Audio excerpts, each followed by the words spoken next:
Matokeo chanya umeona kutokana na kipaji chako ambacho umekionyesha ni kwa shofu kwa faida ya msikilizaji, lakini pia kwa vijana ambao wanasikiliza kwenye picha maabara ya vijana kwa leo?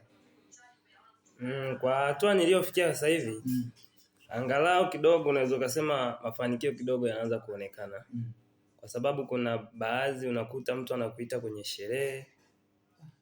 Okay. Kuna hapo anza kwamba mafanikio kwa sasa hivi naona angalau kidogo yanaanza kurudi na matumaini ya kufanya kazi yanazidi kutoka kwa moyo wote kabisa.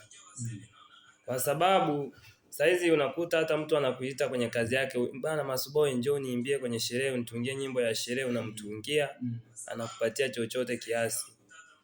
Unaweza ukaenda ukapiga hata ukaandaa hata mazingira ukapiga show, kwa sababu kulingana na kazi nilizofanya kuna baadhi watu wanazo. Kwa hiyo unakuta wana shauku sana ya kuniona.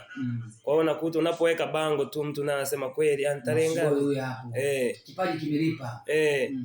Mtu anasogea, japokuwa bado sijatambulika sana, lakini nashukuru kwa jina nalo sasa hivi mitaani.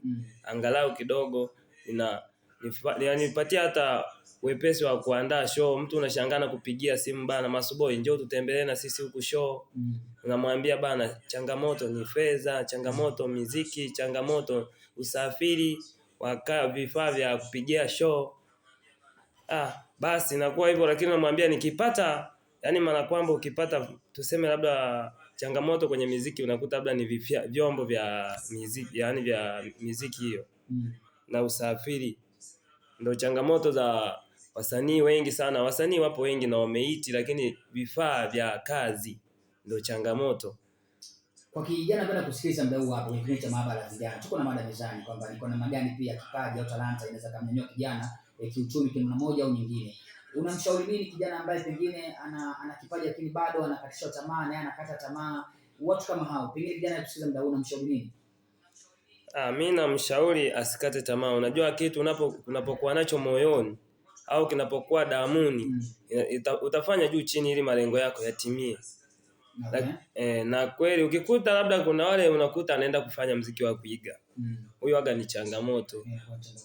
Maana kwenye mambo ya sanaa kuna changamoto na kuna vikwazo vingi. Sasa usipokuwa mvumilivu na kama kitu hakiko damuni, utasema siku ya kwanza ya pili utasema hamna kabisa hamna. Lakini sasa ukiwa na sanaa yako iko damuni na iko mioyoni, utajitahidi, utafanya juu chini, utakuwa unakumbana changamoto kwa siku hiyo, unasema ngoja nikakae tena nifikirie.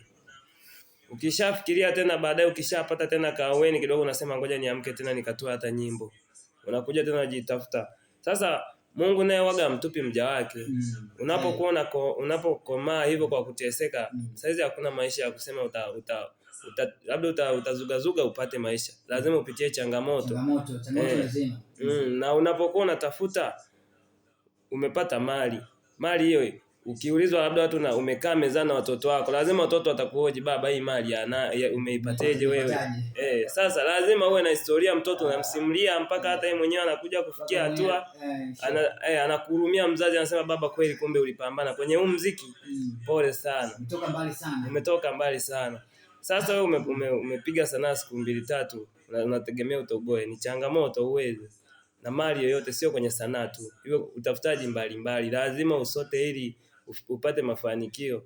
Na utafutaji ni historia, lazima iandikwe. Yani Masuboy huyo kijana mwenzetu ambaye tumeamua kumwalika kwa siku hii ya leo kwenye kipindi bora kabisa cha mahabara ya vijana kwa siku hii ya leo. Lakini pia niko na mzee wangu Baraka kuhakikisha kwamba tunazungumza yale yanotukumba, yanotuhusia au yale ambayo pia yanatuhusu vijana. Lakini pia tuko na mzee wa busara ambaye pia anahakikisha kwamba anatupa elimu ya kutosha kuhusiana na masuala mazima ya vijana. Mzee wangu tuje hapo. Nimemuuliza swali Masuboy kuhusiana na swala zima la kukatishwa tamaa. Pengine mpaka kwenye familia pia tumekuwa tukikatishwa tamaa kwa swala zima la talanta.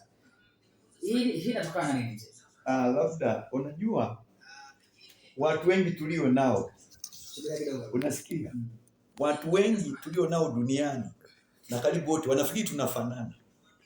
Kila mtu ana uwezo ndani yake. Hajaenda shule, hajaenda wapi. Sasa wao wanafikiri uwezo wa mafanikio unapatikana kwa watu. Hapana. Mwanadamu hawezi kuendelea kwa kumtegemea mtu, ila anategemea uwezo wake wa nini? Wa asili. na kwa kutegemea kipaji.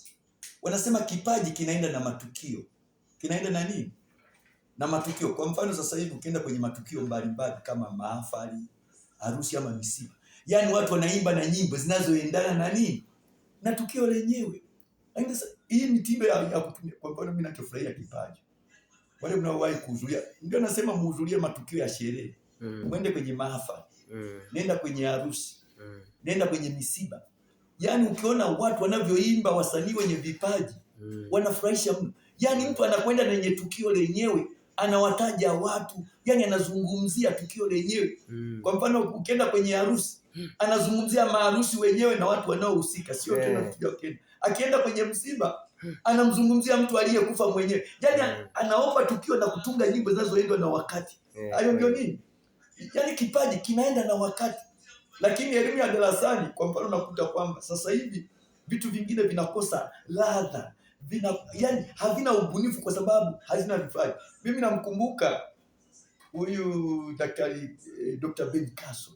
Ben Carson ni kijana ambaye tunasema ni bingwa wa magonjwa ya kuparalyze. Aliwahi kutenganisha miaka ya 80 na kitu kati ya watoto waliokuwa wameungana, Patrick na Bernard, akatenganisha, na ni bingwa anayetambulika sana kwa ugonjwa mnaita nini, paralyze ama stroke. Yaani yeye wanakwambia yeye kila ugonjwa uliokuwa unatoka anakwenda na yani anashughulika kulingana na ugonjwa unaotokea. Yaani alikuwa anakwenda na tukio, sio anaenda wapi. Yaani kuna watu ambao mimi wananifurahisha, hawa waganga wa tiba mbadala. Yaani anakwenda na tukio, yaani kila wakati. Yaani kuna uwezo ndani yake wa asili. Labda niwaambie hivi, kipaji kwa asili kinaungana na chanzo cha maarifa. Kinaungana na chanzo cha nini?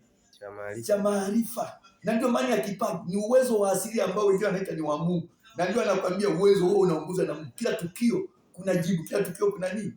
Kwa hivyo kipaji maana yake unakuwa ni una majawabu yote. Likitokea tatizo unatatua. Leo dunia ya leo likitokea tatizo wanalalamika. Mwanadamu hakupaswa kulalamika. Kwa sababu tangu dunia ianze hakuna tatizo lililoshindikana. Tatizo lililofanyaje? Lililoshindikana.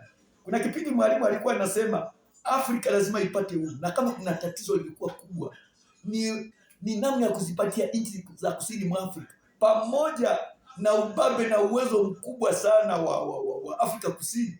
Lakini bado